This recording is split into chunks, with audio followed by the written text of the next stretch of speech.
Olá, delícias de Nandinha! Vamos hoje aqui gravar uma aula de contratos sobre vícios redibitórios.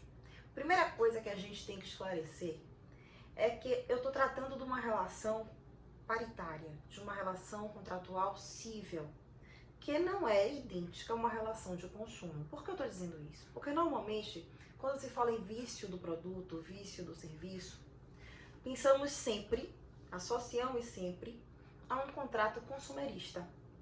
Comprei um determinado produto em uma determinada loja e esse produto ele apresentou um defeito que eu não percebi a uma primeira análise. Ok?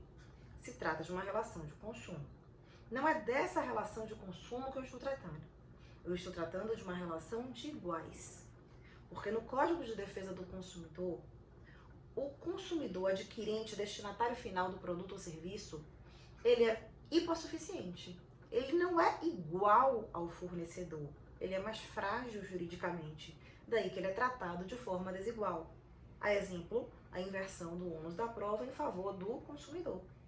É uma forma de igualar, de equipotência jurídica em favor do consumidor, para que ele seja juridicamente igualado ao fornecedor. Ok? Voltando então ao nosso tema, vícios redibitórios no Código Civil. O artigo 441 do Código Civil determina aqui o conceito de vício redibitório, quando ele diz que a coisa recebida em virtude de contrato comutativo pode ser enjeitada por vícios ou defeitos ocultos que a tornem imprópria ao uso a que é definida ou lhe diminuam o valor. Então, reparem que o artigo 441, ele define o conceito e as condições para que o vício redibitório seja percebido. Então, vamos lá. A coisa recebida em contrato comutativo. O primeiro requisito, a primeira referência que fazemos, então, no que diz respeito ao vício redibitório, é que ele é um instituto que se aplica a contratos comutativos. Lembrando aí, comutativos são os contratos em que as partes, no ato da contratação, conseguem identificar, antever as vantagens recíprocas. É exemplo de uma compra e venda comum. Eu compro um determinado bem, que vale o preço que eu paguei, e eu acredito na prestabilidade desse bem, razão pela qual eu a comprei e comprei por esse valor. Eu acredito naquele produto. É diferente de um contrato aleatório, onde eu assumo o risco do produto ser defeituoso, por exemplo. Ok? Então, o que é vício redibitório? Vício é sinônimo de defeito. Então, é o defeito oculto. Oculto porque ele é imperceptível no momento da aquisição, imperceptível à primeira análise, que uma vez apresentado, já em poder do adquirente, após a tradição, portanto, após a aquisição, esse produto apresenta um defeito, uma mácula, um dano. E esse dano, essa mácula, esse defeito, reduz ou retira a prestabilidade do produto, tira a serventia do produto, ele não serve para a sua finalidade típica, ou diminui consideravelmente o preço do bem, razão pela qual existe uma ausência de proporcionalidade. Eu estou pagando muito por um bem que, sendo defeituoso, não vale o preço que eu paguei. Ok? Então vamos aqui imaginar a seguinte situação. Eu vendo para uma determinada pessoa, para a professora Tuane, um determinado produto, um determinado bem. Um computador seminovo que me pertence. Estamos falando, então, de uma relação cível, não de uma relação consumerista. Professora Tuane e eu, vendedora e compradora, somos iguais juridicamente neste contrato. Resultado.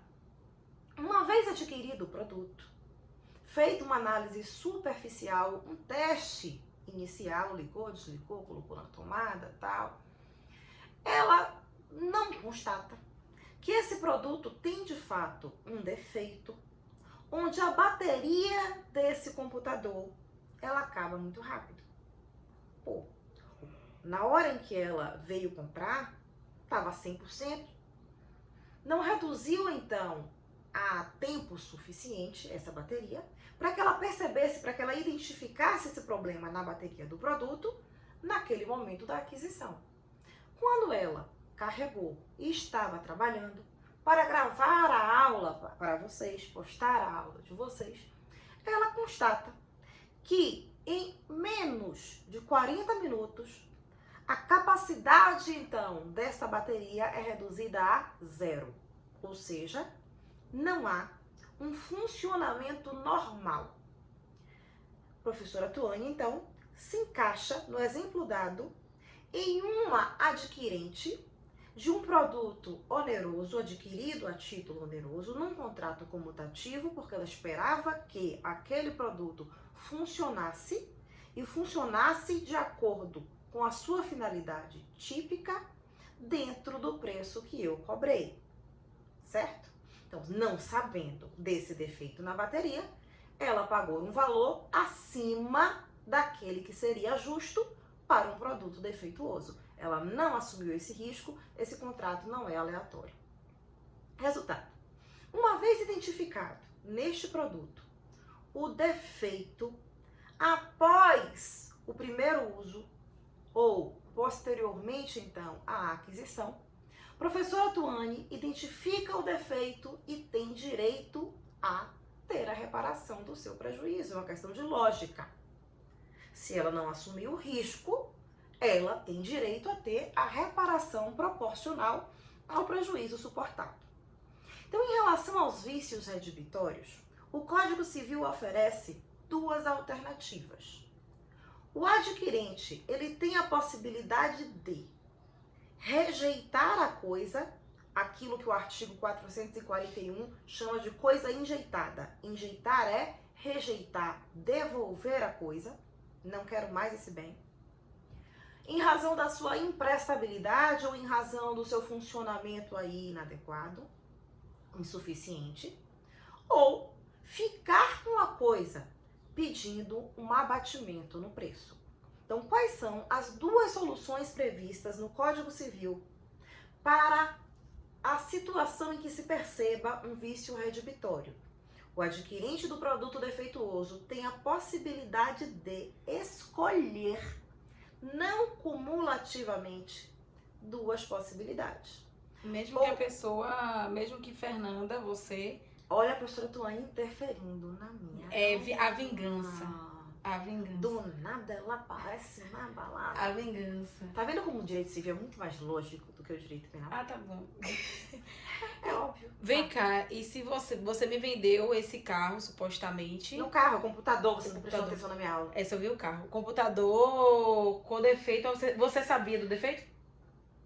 É irrelevante. É irrelevante. É irrelevante. Então a boa-fé do... A má-fé do alienante agrava o resultado. E a boa-fé é... Que resultado é esse? O resultado lesivo. Porque se eu estou de má-fé e por uma questão de lealdade contratual, de probidade contratual, eu devo lhe informar as circunstâncias em que o bem se apresente para que você tenha a liberdade de contratar, e eu, por omissão, lhe causo um prejuízo, eu cometi um ato ilícito.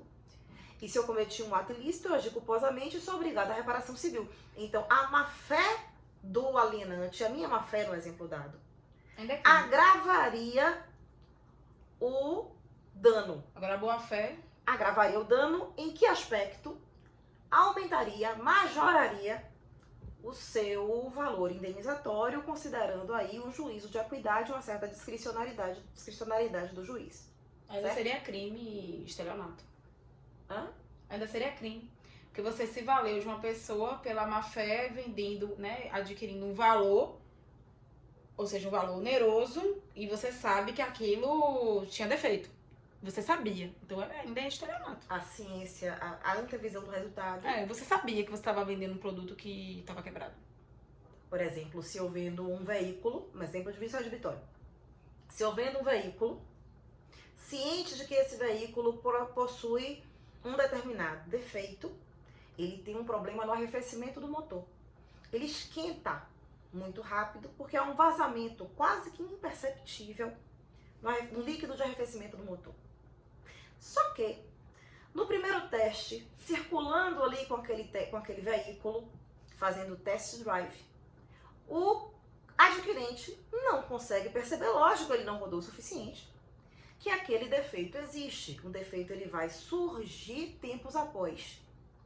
Se eu sabia, a professora Tuane agregou aqui uma informação. Há um ilícito civil e há um ilícito penal. No ilícito civil, o adquirente tem direito à reparação cível, que neste caso é uma reparação pecuniária, aquilo que genericamente chamamos de perdas e danos. No direito penal, professora Tuane, me ajude, caracteriza? Estelionato, artigo 171 do Código Penal. Beleza? Então, ó, como direito civil superior ao direito penal, andam juntos. Beleza. Gente, vamos lá. Continuando. Quais são, então, os requisitos para a percepção do vício redibitório? O vício redibitório, ele é uma espécie de garantia normativa, uma imposição do legislador ao alienante. O alienante deve fazer boa a contratação.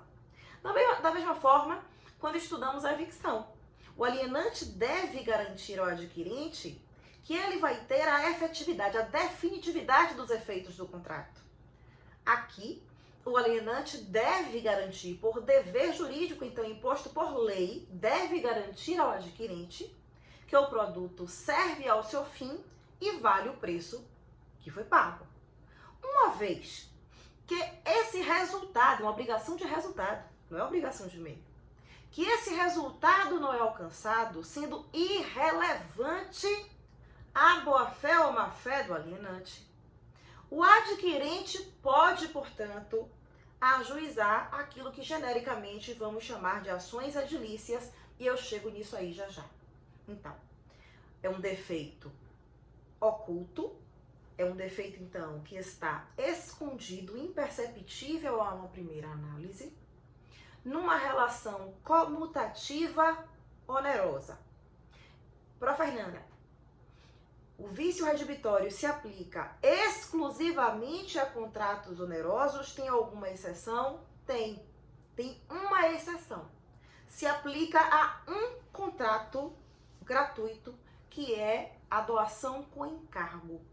Nas doações com encargo, uma vez que o encargo, não sendo contraprestação, é um ônus imposto ao donatário, caso esse encargo seja suportado pelo donatário, pelo adquirente, e ele ainda assim sofra um prejuízo em razão da desproporção ou imprestabilidade do produto, em razão do dano que ele sofreu, ele pode valer-se sim de uma ação edilícia.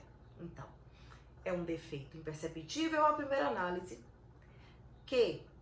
em que o adquirente de bens onerosos ou adquirente de bens numa doação com encargo, numa doação modal, pode pleitear, percebendo o defeito após a tradição, após a recepção da coisa, ele pode pleitear através das ações edilícias ou a restituição do valor pago, devolvendo o bem ao alienante. Essa restituição do valor pago é do valor pago no ato do recebimento, portanto, do valor corrigido, ou ele pode pleitear, em razão da diminuição do valor do preço justo, um abatimento no preço, uma subtração nesse valor, ficando com a coisa. Nas duas possibilidades, há a possibilidade da acumulação com perdas e danos. Então, eu posso propor a ação edilícia, cumulando o pedido com um pleito indenizatório. Certo? Até aí, claros os requisitos?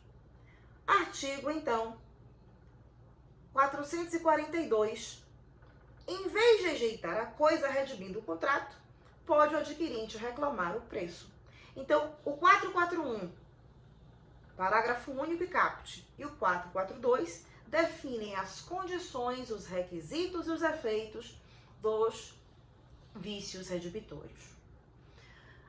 Aí agora vem a segunda situação. E aí vocês precisam prestar bastante atenção, muita atenção. porque nenhuma doutrina é suficientemente clara no que diz respeito a tais medidas. Ações edilícias, e aí vamos falar no plural, tá? São um gênero de ações. Então, as ações edilícias são compostas, tá, de duas ações. Um gênero, ações edilícias, com duas espécies. Ou a ação redibitória para... Olá, delícias! Voltamos ao nosso vídeo sobre vícios redibitórios. Fracionado em dois vídeos, em dois blocos, para que não ficasse um vídeo muito carregado. Mas é o bloco 1 e o bloco 2 do mesmo assunto, vícios redibitórios. Vamos só rememorar que o legislador, no contrato comutativo, que é aquele contrato em que as partes já conhecem, desde o momento em que contratam, as vantagens das prestações jurídicas recíprocas, o legislador impõe, portanto, ao alienante o dever de garantir ao adquirente a funcionalidade da coisa adquirida, bem como a vantagem econômica da coisa adquirida na lógica da proporcionalidade de valores, ou seja, o bem vale o preço pago. Só que é possível que num primeiro momento, numa primeira análise, no ato da aquisição do produto, do bem, o adquirente não consiga identificar determinados defeitos, determinadas máculas ocultas, que só se manifestam após a tradição, ou seja, só se manifestam após a aquisição do bem pelo adquirente. Nesse caso, havendo a caracterização do vício redibitório, por conta dessa garantia ex lege, o alienante deve, independente do conhecimento prévio desse defeito, reparar o prejuízo sofrido pelo adquirente. Bom, se a pretensão do adquirente for ficar com o bem, mas em razão da desproporção de vantagens em relação ao preço ter se tornado oneroso demais por conta do defeito, pode propor uma ação denominada ação estimatória ou ação de quanti minoris, em que é uma ação em que se vai pretender um abatimento no preço. Se já houve pagamento de todo o valor, a restituição de parte do valor proporcional ao prejuízo suportado. Se a intenção for não ficar com a coisa, rejeitar, enjeitar o bem, para ser ressarcido do valor pago devidamente corrigido, deve o adquirente valer-se da ação redibitória. Então, tanto a ação redibitória quanto a ação estimatória são espécies das chamadas medidas edilícias, ações edilícias. Então, as ações edilícias são gênero de ações que comportam duas espécies, a depender da pretensão do adquirente. Uma dica: numa petição inicial em que o adquirente pretenda a reparação desse prejuízo, em que ele pretenda valer-se de uma medida estimatória, não cabe a formulação de pedidos alternativos. Por exemplo, pleiteio ao juiz que, ao magistrado que determine letra A restituição do valor pago devidamente atualizado com a devolução do bem ao alienante, ou, numa remota hipótese, caso isso não seja possível, um abatimento no preço. Essa acumulação de pedidos não é possível para cada pretensão, uma ação própria. Então, cada espécie serve para um fim específico. Se eu quero abatimento, ação estimatória. Se eu quero enjeitar a coisa e ser ressarcido, ação redibitória. Isso ficou claro? Beleza. Uma questão que leva a inúmeras dúvidas, eu sinceramente não consigo identificar em muitos autores clareza na explicação, é em relação aos prazos para a propositura da ação redibitória. Por quê? Porque existem duas considerações a serem feitas. Primeiro, o prazo para ajuizamento da ação. Até quando o adquirente pode ajuizar a ação? Segundo ponto. Até quando esse defeito que estava oculto, mas que transparece, que aparece, até quando esse defeito pode aparecer? Por quanto tempo o alienante ficará, entre aspas, nas mãos do devedor? Porque pode ser um defeito tardio, para que esse devedor possa acioná-lo. Então, existem dois pontos, dois prazos a serem analisados: prazo para surgimento do defeito, prazo para ajuizamento da ação. Considerando, então, esses dois fatores, vamos aqui analisar o seguinte. O legislador presume que o defeito, embora oculto, ele se manifesta imediatamente após a aquisição, ou seja, concomitante, simultaneamente à aquisição. Então, desde o primeiro dia contado da aquisição, tem um prazo para que esse defeito se manifeste e um prazo para que a ação seja ajuizada. Considerando, portanto, um bem imóvel, seja um bem imóvel por sua própria natureza, seja um bem imóvel por equiparação, por destinação jurídica, há um prazo previsto em lei. Que prazo é esse? 1 ano. Então, há 1 ano para ajuizamento da ação redibitória. Então, se um bem imóvel é adquirido numa relação cível, não numa relação consumerista, isso tem que ficar claro. Caso o defeito se manifeste imediatamente após a aquisição, desta aquisição tem o adquirente o prazo de 1 ano para ajuizamento da ação redibitória. Porém, é possível que o defeito seja manifestado de forma tardia. O que é de forma tardia? Não apareça logo.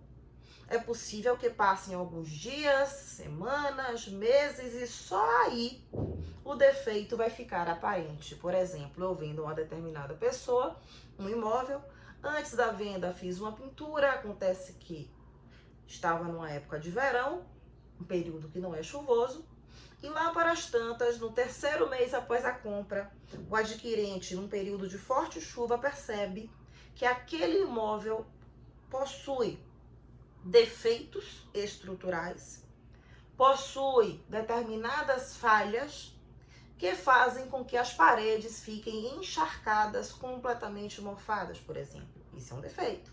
Nesse caso, o defeito se apresentou, se aparentou tardiamente, não foi no ato da aquisição.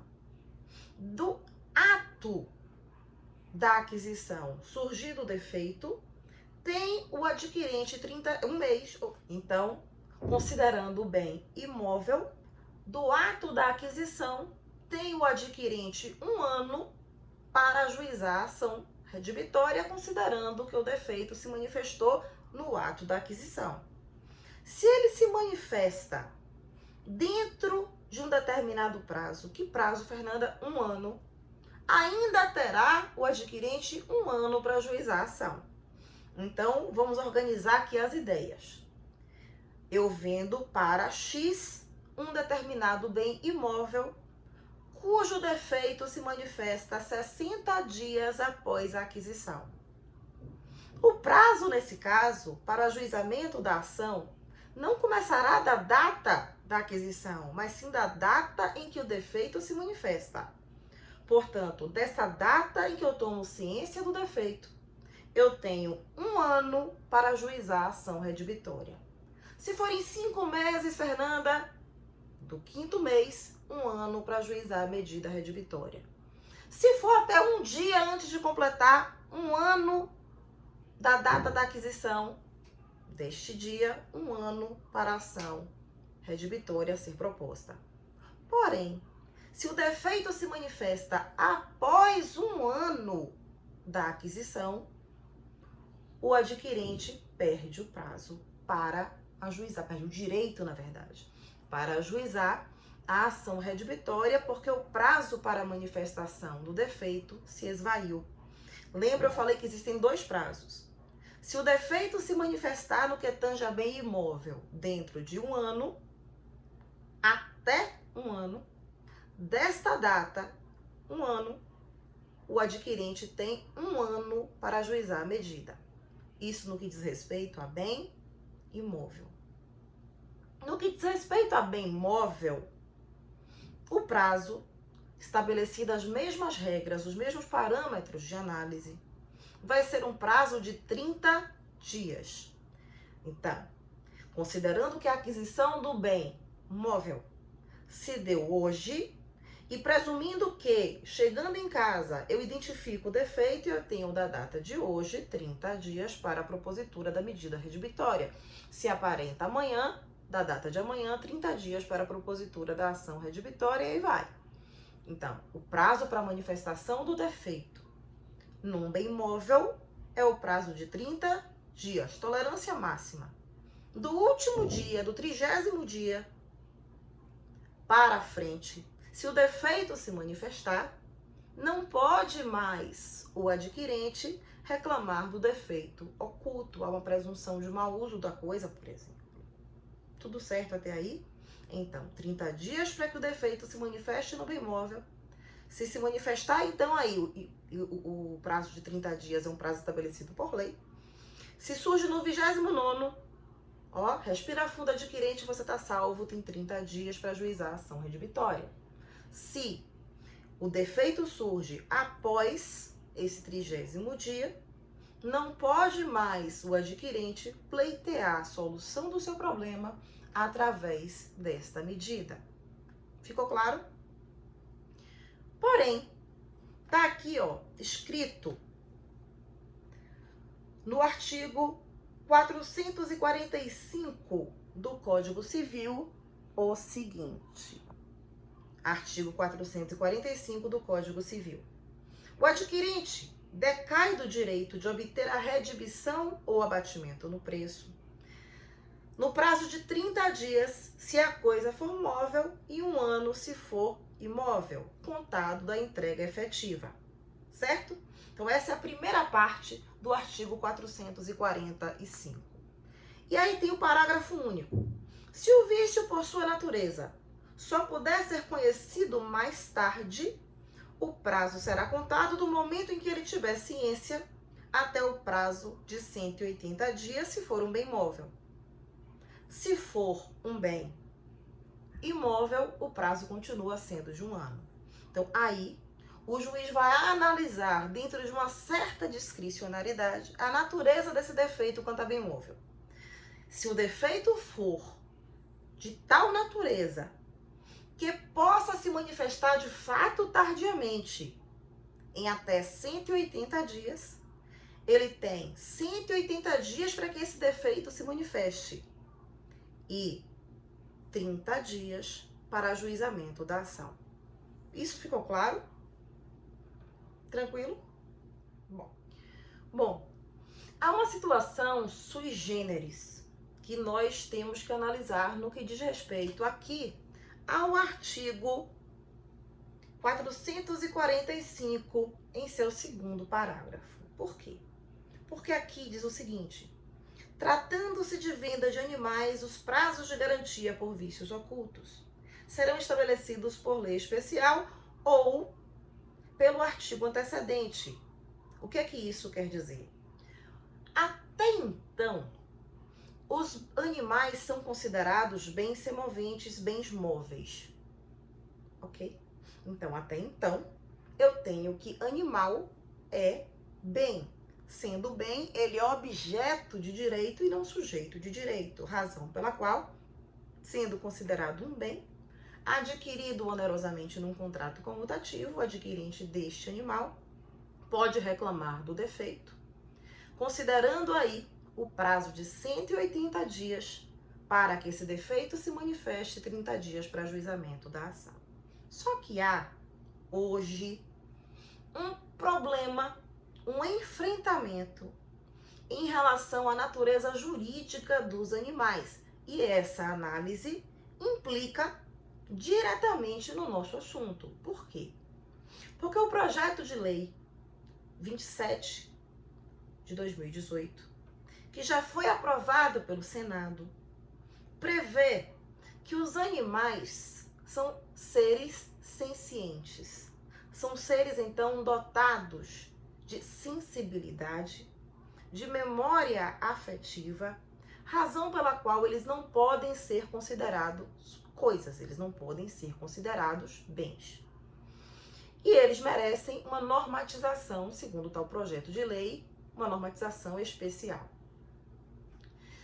A ideia é não entrar nessa discussão nesse momento, porque é uma discussão aí que remete à parte geral do direito civil, mas a gente tem, em razão do nosso assunto, tá, que analisar como ficará, então, o tratamento em relação aos animais no que diz respeito à garantia pelos vícios ocultos, caso eles sejam adquiridos onerosamente. Existem, então, no que tange a esse projeto de lei, 3 correntes, tá? A primeira corrente entende que os animais, e aí essa corrente ela é minoritária, são seres personalizados, sujeitos de direito, são sujeitos personalizados, ou seja, são considerados pessoas como nós, que somos seres animais, razão pela qual eles são sujeitos de direito. São considerados pessoas, sujeitos personalizados. Uma outra corrente entende, na perspectiva atual, mantida até então, que eles são considerados bens móveis, razão pela qual eles merecem proteção especial no que diz respeito a alguns fatores, como, por exemplo, os maus tratos aos animais, a vedação da prática de rinhas, vaquejadas, tá? Tratamento depreciativo, mas não entende que ele deixa de ser considerado coisa. Então, essa segunda corrente entende que há uma proteção especial, há que existir a vedação de certas práticas de maus tratos, porém, ele não perde a sua natureza jurídica de coisa. A terceira corrente, que é a corrente, então, do projeto de lei 27 de 2018, é a corrente que entende que o animal, ele é um sujeito de direito despersonalizado. Então, ele é sujeito, mas não é pessoa. Se ele é sujeito de direito, mas não é pessoa, ele perde a categoria automaticamente de ser objeto, porque o pessoal não tem como compatibilizar. Ou é sujeito ou é objeto, não há uma terceira categoria. E o projeto de lei determina que vai ser sujeito de direito sui generis, um sujeito de direito despersonalizado. Sem querer adentrar muito nessa discussão, porque não é nossa proposta, se esta for a definição, sujeito de direito despersonalizado, não sendo mais considerado coisa, eu não posso mais tratar dos vícios redibitórios no que diz respeito aos animais. Claro, por quê? Porque vício redibitório é uma garantia normativa relacionada às coisas adquiridas. Se ele não é considerado coisa, o adquirente não pode reclamar de um defeito oculto em um animal supostamente adquirido num pet shop, por exemplo. Ou adquirido numa venda, tá? Interpessoal, um filhote de uma ninhada de um animal de estimação, que seja meu, por exemplo. Chego a pensar até que lá para as tantas, os restaurantes serão proibidos de vender carne animal, tá? Porque não é considerado coisa. Se não é considerado coisa, a matéria-prima não pode ser objeto de alienação. Se não pode ser objeto de alienação porque é sujeito de direito e não é coisa, como é que vai ficar a comercialização, então, de produtos derivados de carne animal? Mas essa é uma questão que deve ser analisada em um momento oportuno.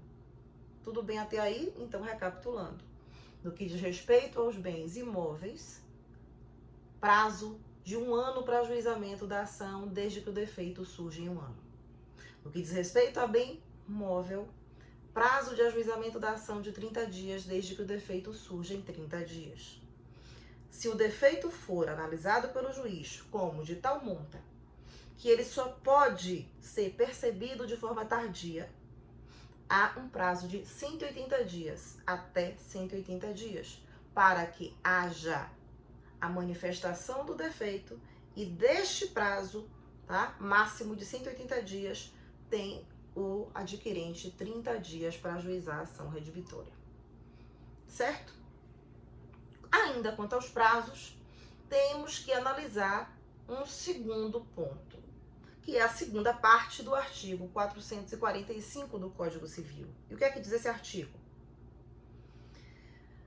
Se já estava na posse, ou seja, se o adquirente já estava na posse do bem quando se tornou proprietário, o prazo contar-se-á da alienação reduzido à metade. Que prazo, gente? O Código Civil não é claro. Que prazo? O prazo para ajuizamento da ação ou o prazo para surgimento do defeito? Por uma questão de lógica, de razoabilidade, há a seguinte ideia. Se eu já estava na posse do bem, eu já tinha a possibilidade de conhecer, por ter essa relação tangível com a coisa pretérita, de conhecer o defeito. O defeito já teve um certo prazo para se tornar aparente, razão pela qual essa ceifada pela metade aí se refere ao prazo para surgimento do defeito e não o prazo para ajuizamento da ação. Então vamos supor que eu adquiro um determinado objeto móvel, um bem móvel. Mas esse bem já estava em meu poder. Então eu compro de alguém um bem que já era objeto do meu uso em razão de um contrato de locação. Eu compro um determinado maquinário, um determinado aparelho, do qual eu já era locatária, e adquiro para me tornar proprietária. Então, eu já tinha posse e me tornarei agora possuidora em razão da propriedade. Nesse caso, a data para surgimento do defeito no bem imóvel será, então, a data de 6 meses, 180 dias. E o prazo para ajuizamento da ação será de 1 ano. O prazo para ajuizamento não muda. Se o defeito for em relação ao bem imóvel, o prazo vai ser de 15 dias para manifestação do defeito, 30 dias para ajuizamento da ação. Quanto aos animais, permanece aquela interrogação quanto ao tratamento jurídico relacionado, então, a estes seres considerados seres sencientes. Inclusive, isso vai ter um impacto, já está tendo, né, no direito de família, só para a gente não perder a oportunidade de mostrar como uma determinada mudança de pensamento impacta no direito como um todo. Os animais podem deixar de ser objeto de propriedade do casal para ser um sujeito de direito despersonalizado, partícipe, portanto, da vida daquele casal, razão pela qual ele pode ser objeto de uma guarda unilateral, guarda alternada, guarda compartilhada, que é um assunto aí tocante ao direito de família. Certo? Bom, se constatar que o defeito do bem é um defeito decorrente de um mau uso pelo adquirente, de um uso inadequado, de um uso desviado, se houve a intervenção do adquirente no bem de forma indevida, a razão pela qual esse defeito surgiu, o alienante não se responsabilizará pelo defeito. E aí, então, cabe ao adquirente suportar o próprio prejuízo. Quanto a esses prazos, quanto a essas medidas, há a possibilidade da acumulação com o pleito reparatório por perdas e danos. Então, eu posso ingressar com uma ação redivitória e pretender, além de ser ressarcida do valor e enjeitar a coisa, ser indenizada pelos transtornos que eu suportei. Embora os dois pedidos sejam formulados na mesma ação, é como se fossem duas ações em uma única petição inicial, em uma única oportunidade processual, os prazos são distintos e de distintas naturezas. Então, vamos pegar aqui somente o exemplo do bem móvel. Eu adquiro um bem móvel Esse bem foi adquirido na data de hoje, tem 30 dias para que se manifeste o defeito, se ele não for daquele tipo de defeito que pode ser manifestado tardiamente, e 30 dias para ajuizar a ação. Ok. Mas eu posso pedir dentro, vamos imaginar que eu ingressei com a ação dentro do prazo legal, eu posso pedir, além do abatimento ou além da redibição da coisa, acumulação com uma indenização por dano moral, por exemplo. Eu tive transtornos, eu tive um desgaste em relação a esse prejuízo me trouxe inúmeros problemas, eu quero ser reparada. No caso das reparações civis, o prazo não é decadencial, o prazo é prescricional. Prescreve em 3 anos os pleitos reparatórios cíveis. Então, perceba, o prazo para a propositura de uma ação redibitória é um prazo de natureza decadencial. O prazo para o pedido indenizatório é um prazo prescricional de 3 anos. Então, vamos imaginar uma seguinte situação. Fica aí, então, para que vocês me respondam. Vamos imaginar uma determinada pessoa, X, adquire um determinado bem, alienado por Z. X, então, perde o prazo para ajuizar a ação redibitória. O defeito se manifestou e ele deixou transcorrer o prazo in albis, esse prazo de 1 ano para ajuizamento da ação redibitória. Ele pode pedir a redibição da coisa? Não mais. O direito caducou. O prazo decadencial é um prazo de morte, é um prazo fulminante. Ele caduca o direito. Mas X não perdeu o direito de ser reparado pelo prejuízo, a pretensão reparatória em razão do dano sofrido por aquele defeito, pode ainda ser formulado dentro do prazo legal, tá? Que é o prazo de 3 anos a contar da ciência do dano ou a contar da aquisição, se o dano é concomitante com a aquisição do bem, com a aquisição do produto. Pessoal, não é nosso objeto da nossa aula, mas o Código de Defesa do Consumidor também trata dos defeitos, também trata das máculas incidentes sobre as coisas. Mas a tratativa, o tratamento destinado pelo CDC é um tratamento um pouco díspare do tratamento do Código Civil, até porque, vamos rememorar, o consumidor é hipossuficiente nessa relação. Então, num outro vídeo, aí que vai ser um plus, porque é algo que não está na nossa ementa no programa de contratos, que é um programa de direito civil, eu falarei, fazendo um comparativo, inclusive, tá? Sobre os defeitos sob o ponto de vista do CDC, do Código de Defesa do Consumidor. E já para antecipar aí, para instigar a curiosidade, há 2 categorias de defeitos para o CDC. O defeito que recai só sobre a coisa, mas não atinge o sujeito, e o defeito que extrapola a coisa e chega a atingir o sujeito, gerando os chamados acidentes de consumo. Então, existirão tratamentos distintos. Lá nós nos referimos aos bens como bens duráveis ou não duráveis, tá? E há essa diferença entre o defeito inerente à coisa que gera prejuízo em relação ao preço ou imprestabilidade, ou o defeito que extrapola a própria coisa e atinge o sujeito. Por exemplo, além de o veículo não ter o freio funcionando adequadamente, o defeito no sistema de frenagem faz com que exista um acidente com vítima.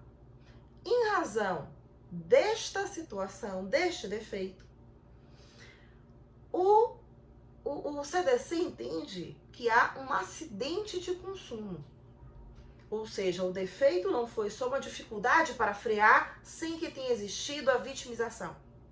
O acidente gerou, então, a vitimização do usuário, de terceiro, razão pela qual extrapola a própria coisa e se trata de um acidente de consumo. Então a gente tem que analisar de uma forma maximizada os defeitos relacionados aos bens ou serviços pela ótica do Código de Defesa do Consumidor. Mas a nossa proposta até então é a ótica do Código Civil, tá certo? Então, vou formular para vocês algumas questões relacionadas ao assunto e fazendo agora um link com a aula de evicção, tanto a evicção quanto os vícios redibitórios decorrem de garantias impostas pelo alienante pelo legislador ao alienante em favor do adquirente de bens em razão de contratos comutativos onerosos ou de doações com encargo. No que tange à evicção, o adquirente tem direito de ser ressarcido e reparado pela perda do direito sobre a coisa, uma perda que ele suportou sem ter assumido o risco.